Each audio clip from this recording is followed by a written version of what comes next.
Somo a présidé une séance de travail où il a été mis au parfum sur la vision de la cellule provinciale de développement numérique et d'archives.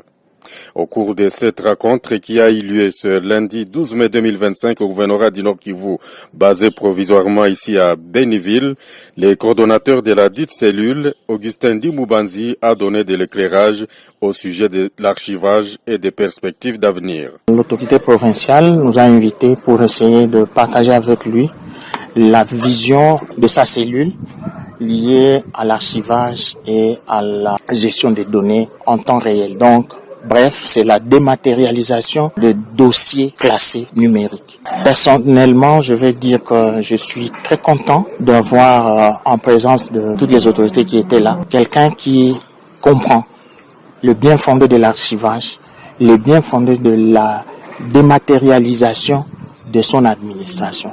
Parce que comme vous le savez, l'administration a plusieurs papérasses. Et on risque même de tomber malade de papier. Il y a une maladie qu'on appelle maladie de papier. Mais il veut qu'on change, qu'on essaie de changer notre système de travail et d'archiver plus les informations pour un lendemain meilleur dans la digitalisation des services étatiques. Et comme vous le savez aussi, la digitalisation, même cet archivage, nous accompagne dans la fiscalité, dans l'administration et dans l'ensemble de vie d'une administration repose sur, à ce jour, la dématérialisation. Africa Cool, la chaîne authentique.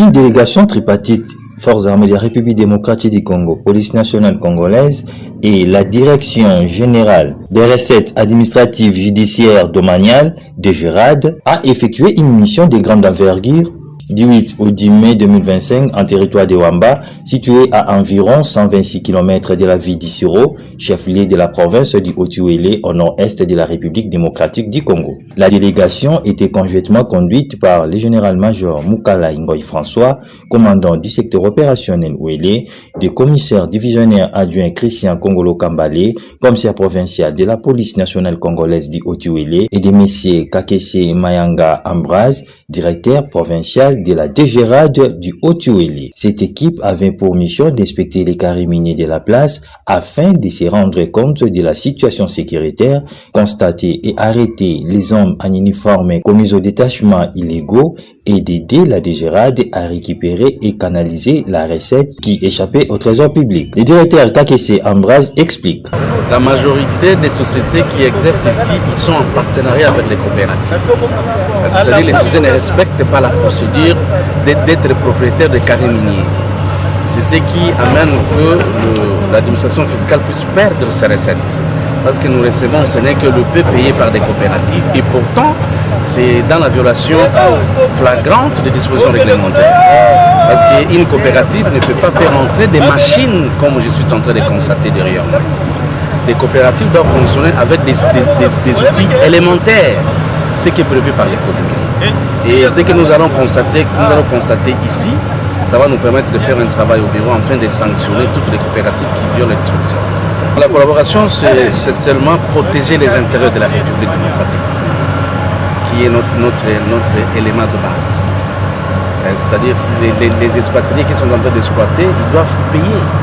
Et il arrive que l'administration n'ait pas l'accès au site pour faire ce travail. Maintenant, cette fois-ci, avec l'appui de l'armée et l'appui de la police, nous avons eu vraiment la chance de voir la réalité sur chaque site. Et prochainement, nous allons demander toujours aux généraux de nous permettre, même si nous avons des missions, que ces éléments nous accompagnent, enfin de trouver des solutions aux problèmes que nous avons. Je dis tellement merci aux généraux, et les généraux de la police, ainsi que les généraux de FARDC, de m'avoir associé, d'effectuer cette mission ensemble. Et je les rends vraiment hommage par rapport à leur rigueur et leur manière de faire les choses qu'ils sont en train de constater sur terre.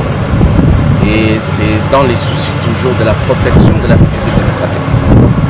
Et c'est aussi à l'intérêt de la province de savoir effectivement quels sont les jugements qui sont en train d'être exploités illicitement sans que ces gens puissent payer les droits envers la province et envers le pouvoir central. À noter que cette délégation tripartite a contrôlé les sites miniers ci-après Kimia Mining Corporation au village Ambunguli dans la localité Bolé-Bolé, God Mining Corporation Nepoko dans la base Vatican, toujours dans la localité Bolé-Bolé, Merek, société minière située au village Nagasa dans la localité Mambati, base Matete dans la localité qui porte les mêmes noms et la société BMK Construction au village Lassa à 10 km de Bolé-Bolé. Signalons par ailleurs que cette commission poursuivra la même mission au territoire de Wacha, Faraj, Dungu, Rungu et Nyangara.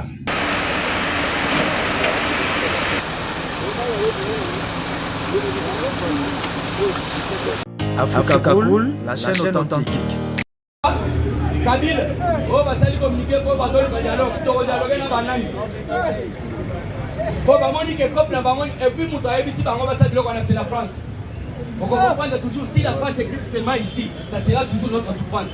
Puisque dans la bango bamoni déjà musunyekei. Pétrole wana obanyo mona bazoli okuna na labiki tozo botola yango. Bazo iba pétrole, bazo sala ba total kuna na ba mboka na bango kutu. Pétrole na biso. Alors, tu vas éviter Sambongo, vérité des îles des athées, tu vas éviter s'il y en aura un pape sexuel. Il y a moins. Ce gars comme ça là, tu vas souhaiter avoir une chance. Mais Babo est vérité, il y a un fumée noire. Fumée blanche. Il y a une fumée blanche. Voilà, le dossier Kalambamouji, Kamouécha. Je vous dis, ma projet de l'Émo Gonzalimisaka, et ça y a beaucoup quoi.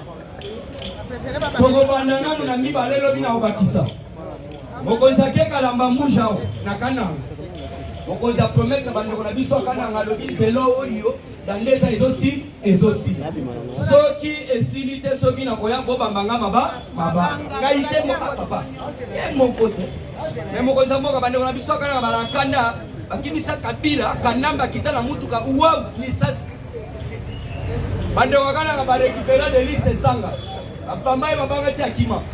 Alors biso to lingate baba mbo mabanga. Landela misala ya kalamba mouchi kama je puisque c'est là on est comme ça deux enclavements. Il y a deux provinces. Biloko ko banda ko kota d'une époque. Et puis ba nzela wana nyoso to ya badilo lo banini ko zala kitoko. Alors vous devez comprendre que c'est là on a ya kalamba mouchi dit le avancement exacté. Muto ko sabinote. Et rappelez-vous encore, l'air Mokonza Kendaki à l'époque, na Kasai, à Kendaki Kokangama na Potopoto, c'est là Kabinda. Puisque c'est là Kabinda, c'est là Mounene. Ouais, pot saka tomate, ouais, pot saka nguba, ouais, pot saka masangu. Biloko peut-être les hommes matakuna poani. Des routes impraticables, et comment. Mais ceux qui sont là, ils ont bien.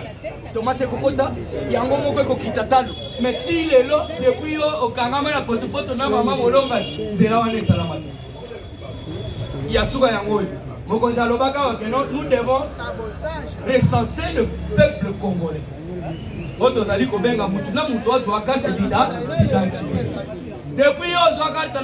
le peuple congolais, je dis et je vous remercie.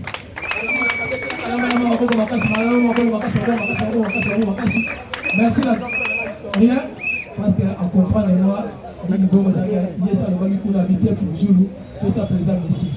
Présent ici, il y a un moment où on a besoin de faire tout ça air. Tout ça air. Le Gonayo, quand on a la boye, on a été, nous sommes les amoussala. Tout ça air. Le bishop voyait boye, on va soutenir. Après, c'est passé à 45 jours. Mesdames, merci, maman, on va casser, maman, on va casser, maman, on va casser, maman, on va casser, maman.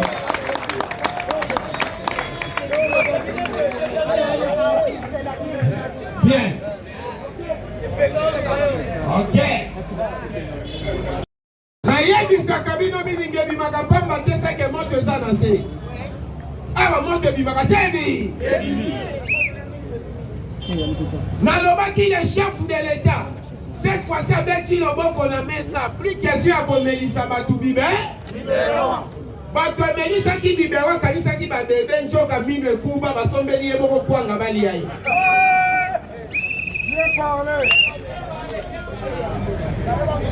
L'île est pas vivant. Ah, on a solo babo. Sécurité va renforcer à mon endroit stratégique. Pourquoi? Parce que déjà 7 généraux, basés en résidence surveillée, maintenant nous banquets chez Silité, à un moment, ils vont publier, là-bas. Netolo Bakapolo, quand on a 3 pigeons, il faut rien à malin, mais sinon on perd des bagnoles. 7 généraux. Tant nous avons Sabino. Plan déjà m'a préparé qui sera venu faire Chimalama qui déjà foufou. Bazon c'est la caca. Moundé Bandagobe Tapoba Banda danse. Baebisi Bamona Souka Moundé Tobo. Feche Sili Mutuna Mutua Komi Koluka Lidusu na ye. Kabila na Katubi Bakomi Koluka dia. Bazon Luka dialogue na moi parce que plein ya Boutou échoue. Donc Simba qui est-ce que Bangai Baninga dialogue. Basaka noke. Toi c'est bango mwana ko ya sanko. Tala Fatinde azui bangon na pede. A neutraliser Kagame, a neutraliser Kabila. Na douce. A neutraliser la partie sociale, il y a 5 ans. A neutraliser France. France, 5 ans. Na Qatar, basu invitation à le 15 juin dans les États-Unis d'Amérique. Bonne année. Partie sociale, basu invité.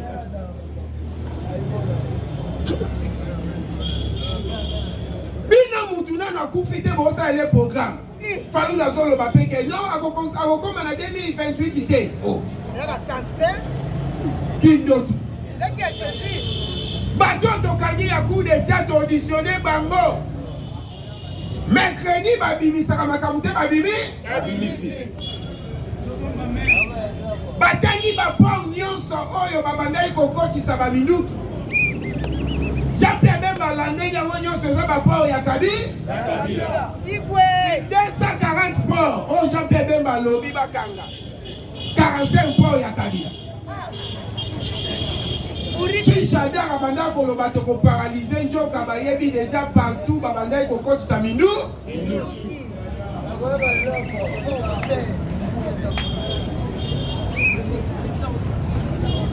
Dans le bac, il faut fouiller partout. China va couvrir, va fermer. Et dit qu'à peine il y a ça la point de presse faciale au Zélanan. Si il s'est banquette. Parce qu'elle dit qu'à peine il monte ma moto, on a le bacaka pour ma kabouakouti, il y a ça. Il y a ça. Pendant 20 ans de prison. Bah, quand ça mise on va fermer, on va fermer, on a tout le monde à Matungu, le ballon a raté. Mansangwe du Barana va fermer, on a Matungu, on a Bamoué à Grena. Masangoune Mandoki. Aïe, Bimagate, fais ma katumbi de joli à Malala Nengo. Masangou, on a Gendarawa. Bourrique depuis l'enfance, comme Kabila. Dieu, Chisikoyo, militaire, Bazaka na Futuka. Chisikoyo, militaire, Bazaka na ferme ya Kundelum. Et dit qu'à peine dans l'objet, pas d'entrée, pas de sort. Moutou a contacté. Félicitations, général. Bateau ya comme Bandai Kolobake, Bazo Kose la Bama comme na pouvoir. Awa yango Tokani Babo Liboko na saki ya mwe. Liboko na saki ya mwe. Le sacoche, mon général. Tu éviter mon conjambo kapé sa confesse c'est pas nani. Ah. Na minute oyo batunyo so bini. Na miyibi lokola kamera. Non, yo to bandai koloba fiwa kekele. Vraiment. Exemple na ngai etane bakate ya kombo monene. Muta pesa yetu tu kombo ye. Ngai mama wika, mama koloke londo. Amwa kisangai. Mama de wisende ba bénéficiaire no bazana na salaire. Tala lelo. Tomenye kanga moyibi, joka kanga moyibi yemo baka. Na comprendre. Ya wana za koboya koyambanga. Soko za moyibi munene. Fatina 2024 ya créé structure moko boye na kati ane. Après ça kombo ya structure wana département d'intelligence économie et financière. ntango acreye yango jila lingeti azwaki bapanike o eloko oyo ezosalaka meme role na oyo biso tosalaka nzoka ayebaki te fati batielaki ye manyoro na ma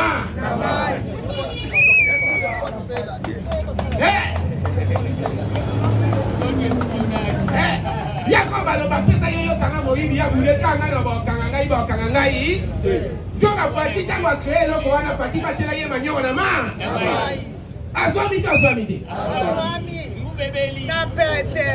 réunion yoka bato basakana na mbongo réunion moko bokenda kokota jeton de présence 10 millions à chacun dans la chaque qui makambo kosila o botraité na réunion wana chaque jour boyaka na réunion wana obili 10 millions na yo 10 millions na yo 10 millions Comme la réunion ya bongo esilaka te ate ezalaki esala une semaine ekobeta 8 ans donc bazoprolonge yango 10 millions donc oni epesi bokotikana ordonnance wana ebimi wana ekolongola jila lingeti ebimi na kanda fati ayebisaki ye nanu démissionné aboyi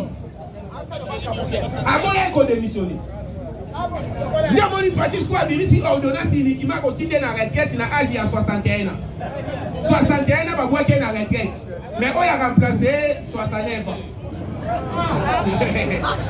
pomonake ake na retraite na ka babwaki na kani oyo aremplace 69 ans fati ayebaka kofatilize afatilize wana enanu yeloko ya liboso ya mibale oyo epesi mokonzi ya mboka kanda eza nini dosie ya baindien na baliba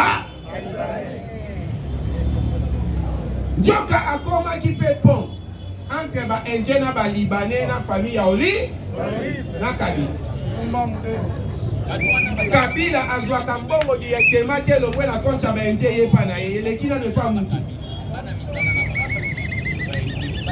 donc on a tiré la fumusulu mbongo na tindeli directement na lection wana ne pas maman mwi po batu batimbela te maman mwi ka tindeli ba enje ba leki c'est pas na yeye atindeli ba zoro atindeli ba kabila bango ba pesi bananga kala makambu awa fumusulu yeye emoro emoroide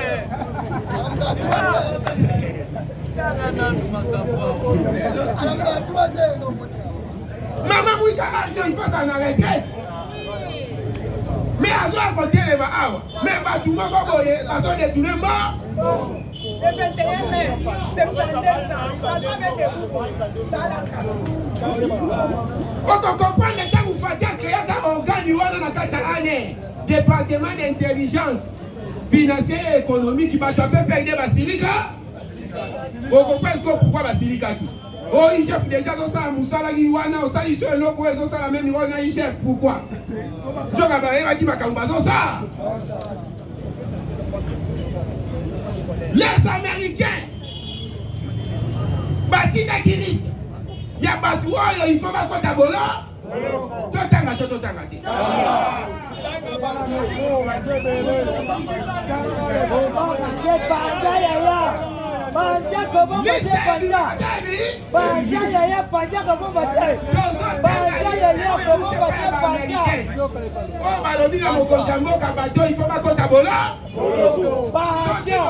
Gouvernement ya union nationale eumeli po ebima gouvernement ingaki ebima ntango elingi ebima kaka boye États-Unis atindi liste bato mosusu oyo il faut babima baministre batrouve na liste wana ndokolokola bango yango epesi leta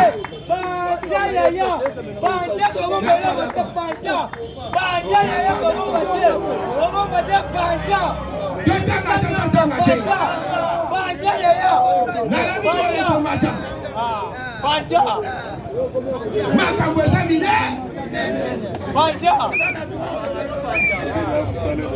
lista ebimaka te bi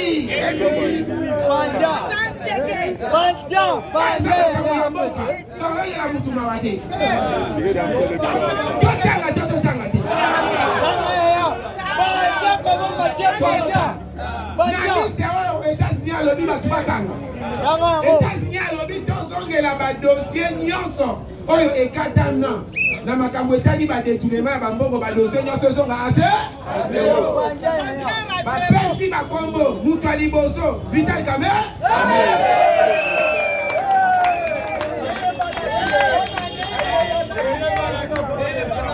bapesi kombo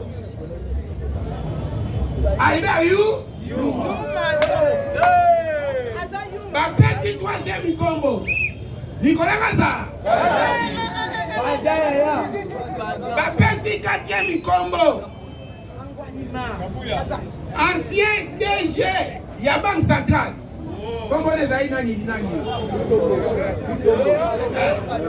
Deyon Kase Aswan bapesi kombo ya gouverneur oyo ya wapi ya mwasi ona Fifi Masu bapesi kombo ya Jules Alingaye bapesi kombo ya ancien directeur ya cabinet chef de l'État Guilenye bapesi kombo ya DG oyo ya RSP oyo babengaka Michel Katem Miguel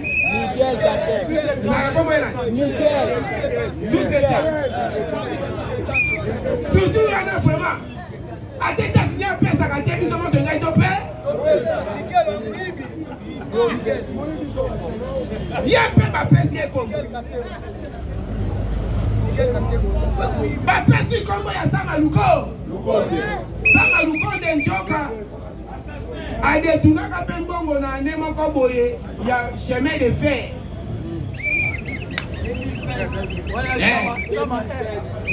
tala makambo les Américains babi tozongela Congo azongela badossier nyonso oyo ele 30 ans compteur à zéro bakoyoka eloko donc tosala rekili ya 30 ans ya badossier nyonso bayiba mbo bapesi kombo ya Kabila na famille na ye nyonso bapesi bakombo ya 9 conseillers ya chef de l'État natanga bango to natanga bango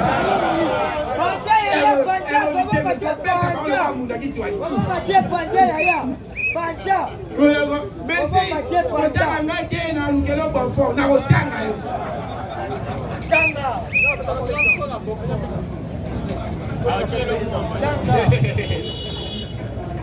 tango olia ba 10 millions kuna par présence bopesa ngai bakoyoka eloko nakota banza teke metritoleka batangi baconseiller 9 conseillers à chaque délai.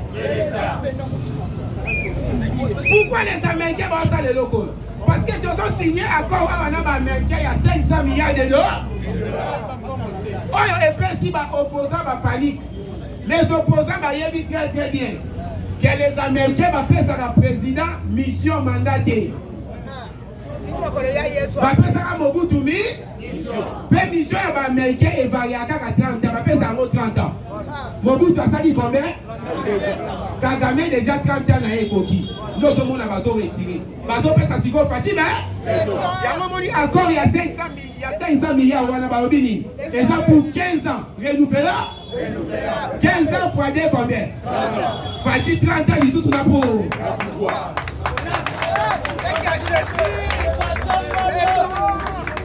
Il est passé vivant. Balobi 500 milliards pour 15 ans. Les Américains passent bon. Balingate Boutou Moussou va signer Naya Isusa Bobelisa. Yoka Rolande la Makamboua. Les opposants vont comprendre Yango Moni Baromo Baromi Koluka dialogue. Dialogue awa exact. Fatia Saï Bango dialogue exact. Crise exact. Non Moni Babengi Boutou na Bango Pion na Bango Zagana Kacha Assemblée nationale. Yo sala tout créer crise.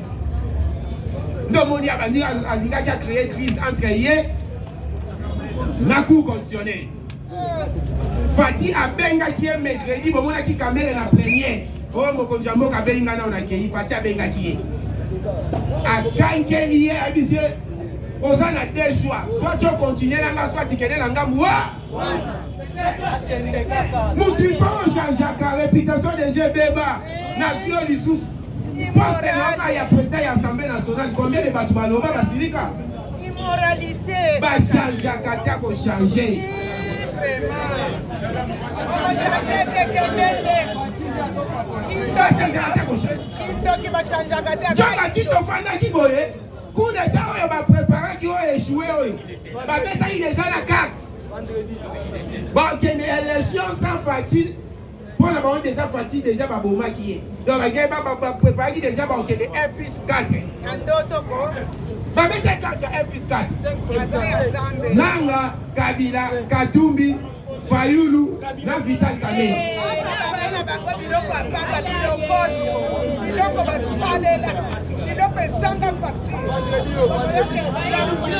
On a échoué. Parti social et le Kababa et Misaki et Yondo, mais ma vision de la transition. Parti social à l'obé Andima qui paye le quoi. On m'a dit malheur. Massoumou n'a bien donné lundi, à mort on a fatigué. Massoumou est lundi à mort on a fatigué. Dans la homologue, on a eu la Billy Pap. Azaki cardinal n'a été assis d'abord. Yo yo ka élection ya Trump pour cardinal wana lobby. Oka kuno les États-Unis d'Amérique, toi parti loi moko pour cardinal wana lobby. Afin d'aller à Kimia, yega makamu ya Zambi. Léon 14. Léon 14. Na ko bisayo Léon wana. Tina Saint Augustin wa Léon 14. Ayawa. Léon aya awa je vous dis. Na kota Messi ya Léon. Na kota Messi ya Léon. Léon azote ya na ngemo atozo yo kangete Saint Esprit azo transformer yo na nga. Messi ya Léon. Et là quand est bon ici sous Ambongo, on a dit ma papité. Ambongo a maîtrisé la guerre. Ambongo la guerre na ya zoloba. Yamabe. Ya Centrafrique. Ya Centrafrique. C'est un Centrafricain. Poro kapero lo go go go. Oh abi oyo kulu. Kulu ne ko ti na Vatican.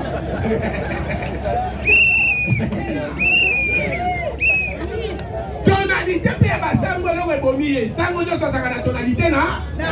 Parce que basango balobaka ndeko nini boye. Est-ce que amu masala tonalité wana? Tonalité ya basango lo pe bomi amo? Ambongo. Akatani na biloko wana. La terre pour la tonalité bomi. Il faut ça la tonalité à basa.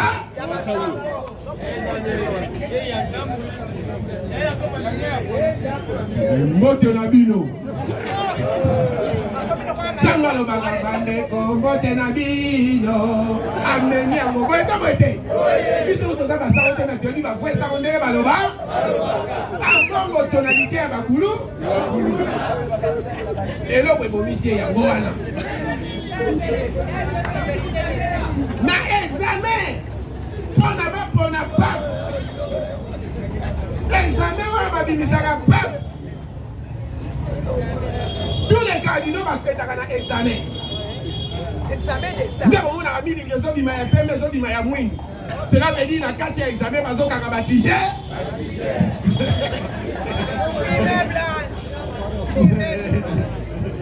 bakandi mutu baka tige. Oh, on a mis une bibi à Moumouindou Makaswana. Et il dit que les colons pour les mettre la partie. Christian Mozagina, il dit que c'est bon. On a contribué Pape Léon. Pape Léon, très intelligent. Léon 14. On a l'Emba Saint-Augustin. Hey! Donald Trump na Léon 14. Bio. Ba américain na ba américain. Doyebisi ya mbongo prochainement na élection koya. C'est faut ça na faire play Muninga azui sepe. Balobango na to ba fait non. Soki Muninga azui. Kala photo wana ça nous so passe. Ba cardinal nyonso tant ba présenter cardinal ya sika bango nyonso minu liba. Libanda. Kaya biso. Donc on ne combat pas la fin de guerre, tout va rebondir sa fatigue. bakokweya bakweite bakweite awa Kagame akweite akweite nanga ye wana komi kozwa bapression lobi badiaspora bakiteli ekuna pesa biso mbongo na bi njoka kongolaki mbongo ya batu ya badiaspora aprometaki bango kena okuzwa pouvoir na okoma Kinshasa so opesi $100,000 so opesi $100,000 ozala DG entreprise so opesi $500,000 ozala gouverneur donc badiaspora bapesaki bambongo oyo Frank Dionga bandeki kokende koyela ye donc escroke badiaspora batu bongo babandi kolela pesa biso mbongo na bi donc toyebisaki bango ke bolanda wana te bavanti na bango eza ya courte joie azoluka mbongo akozongisela Kagame parce que Kagame na makambo nyonso oyo asalaka ya kosoutenir rebellion moko mpo ekanverse régime ya Kinshasa asengelaka yango mbongo yamoni ata ya AFDEL asengaka Kabila banda kopesa ye 60 millions chaque mois Kabila banda kofuta Kagame 60 millions chaque mois. Donc il faut nanga azongisela mbongo yango azomona même ba nomination oyo nanga azonome ata ni Congolais kuna anomeka ba Rwandais recommandation ya Paul Kagame Kagame a dit déjà il faut aller à mbongo na ya suka pour awa na jouer makambo nyonso abu le chef de l'état zotika histoire oh moni ba opposé be ba lingité ba mona que cette histoire etikali ke Fatinde atia pe na Congo pour du bon donc cela veut dire biso tozana sous l'espace T oh ba mataba ki ta fatia zotia pe wana pe otika histoire na niveau ya IGF mutu amokonza mboka nome bolanda makambo baloba to mutu apepende wana eza bandoki bayebi déjà que papa Christophe Bitasimwa azaki nanu akipai na baposte ya makasi fati ayebi mpo na rigueur mpo na discrétion même na église asambelaka bato bayebi te ke azala fonctionnaire à l'état dafandaka na église boye incorruptible papa wana ti fati atie wana atie pamba te Christophe Bitasimwa azalaki nanu ancien secrétaire général na ministère ya finance azalaki mpe ancien secrétaire général na ministère ya industrie azala spécialisation na ye na finance publique atanga mpe na ena aza na matière ya maka tobi papa na biso Christophe Bitasimwa osala kitoko bon travail bamama bapesi yo déjà benedi mais bamama balobi kobosana bango te tosadia il faut travailler na bango mais mama mwika ye yo mutu amatisaka jila linge tupe mutu akwesi jila linge ye yalingi aloba na eloko moko papa Christophe Bitasi nalobi boye mokonzi sala na vision ya chef de l'état vision wana nde ya nzambe nde nazoloba otala bakombata nyonso ndenge bazali awa tobunda ti lelo sans guerre yango na naza na kanda makasi baza bato na guerre ya 40-45 osala orecompense bango kozala lokola l'homme de likoshi ya 30 cm te mpona kokotaka kokote kombo ezomatisa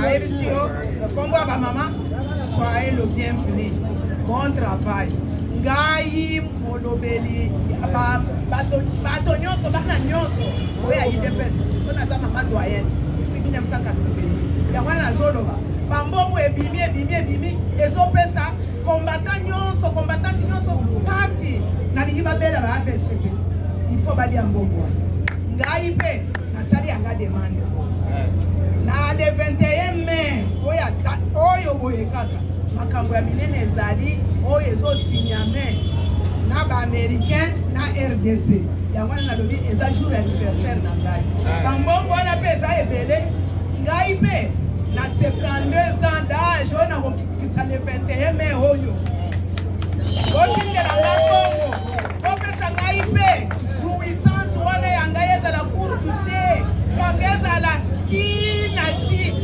chérie je vous remercie 72 d'âge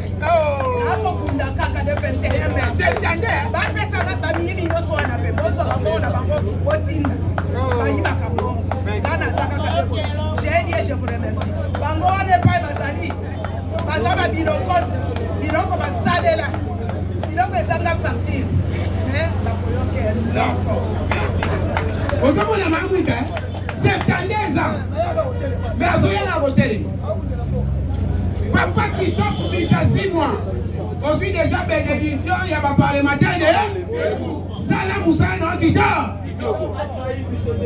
mbongo wana ezoya 500 milliards fatia apesi yo confiance biso mpe topesi yo kuna confiance mais mbongo wana tolobi landela bamiyibi nyonso kobosana mpe te na selile ya communication na yo président bacommunicateur ya parlement depuis il faut bazala okangi boyibi moko opesi biso dossier toye awa tobimisi makambo nyonso merci oyo nazali nango yango wa merci babongo makasi bien parlé tokutani lobi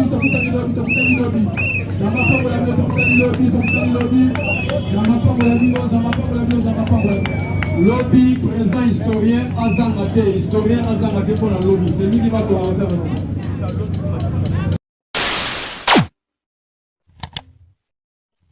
Africa cool, et abena cool, Africa cool, abena cool, le quoi cool matopi. Après toujours,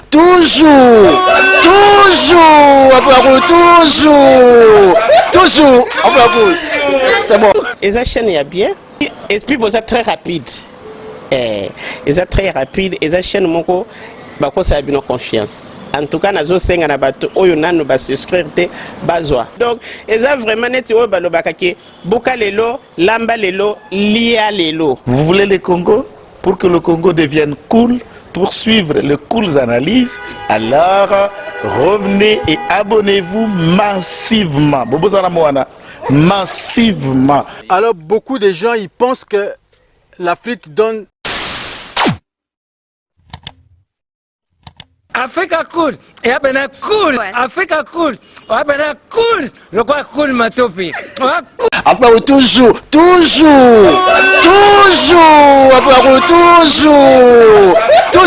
après c'est bon. Et ça chaîne est bien, et puis vous êtes très rapide. Et ça très rapide, et ça chaîne moko, bako ça a bien confiance. En tout cas, nazo senga na bato oyo nanu ba souscrire te bazwa. Donc, eza vraiment neti oyo balobaka ke boka lelo, lamba lelo, lia lelo. Vous voulez le Congo pour que le Congo devienne cool, pour suivre les cool analyses, alors revenez et abonnez-vous massivement. Massivement. Alors beaucoup de gens ils pensent que l'Afrique cool donne l'information en temps réel. Mais je ne crois pas cela. C'est-à-dire l'Afrique cool donne l'information en temps réel et en temps chirurgical. Si tu ne suis pas, tu as la crise cardiaque. Qu'est-ce que tu penses de l'Afrique cool? C'est pépélé. Africa Cool, c'est la destination de prédilection pour une communication optimale. Longo Dianabino Mama. Africa Cool Télévision est une chaîne qui est en train de réunir toutes les tendances. Voilà. Donc les chrétiens s'y retrouvent, les païens s'y retrouvent, les politiciens s'y retrouvent, les femmes ménagères s'y retrouvent. Donc Eza Eloro na biso to sepe la ranango, yango chaque fois son aïe na Kinshasa, il faut namona Africa Cool. Et au monde de la chaîne Oeza impartial. Et le rôle de Babino, vous méritez le soutien de la population ainsi que des institutions complètes. Biso nyonso to s'abonner à Afrique Cool. Afrique Cool oyo. Zengo. Afrique Cool, merci beaucoup leader. Non, je remercie en tout cas Africa Cool leur support et on leur souhaite bonne chance pour la suite. On leur souhaite le plein succès. I'm coming from Johannesburg. I'm one of the subscribers of Africa Cool. This is a great channel. You watch news that are very fast. I would like to ask everybody to subscribe and then stay tuned. Thank you very much. Placer un petit mot par rapport à la récompense Oyo. Je félicite très sincèrement Africa Cool. Voilà. Je n'avais pas opéré le mauvais choix. Voilà. J'avais recommandé, je me rappelle que je disais que c'était une destination de prédilection pour une communication optimale d'excellence. Nazanga Mogotala, YouTube Yemoko a reconnaître que Napona qui m'a bêté. Au moni ba choix to salaka. ba réflexion to salaka tikala kaka abonné à Africa Cool. Tikala comme ça to partage ka. Bravo Africa Cool. Merci beaucoup. Bravo Bino mutubo s'abonner parce que trophée Ezali à Bino Ezali partagé. Moi je me sens aussi copropriétaire il y a prix Oyo. Bravo Africa Cool. Merci beaucoup.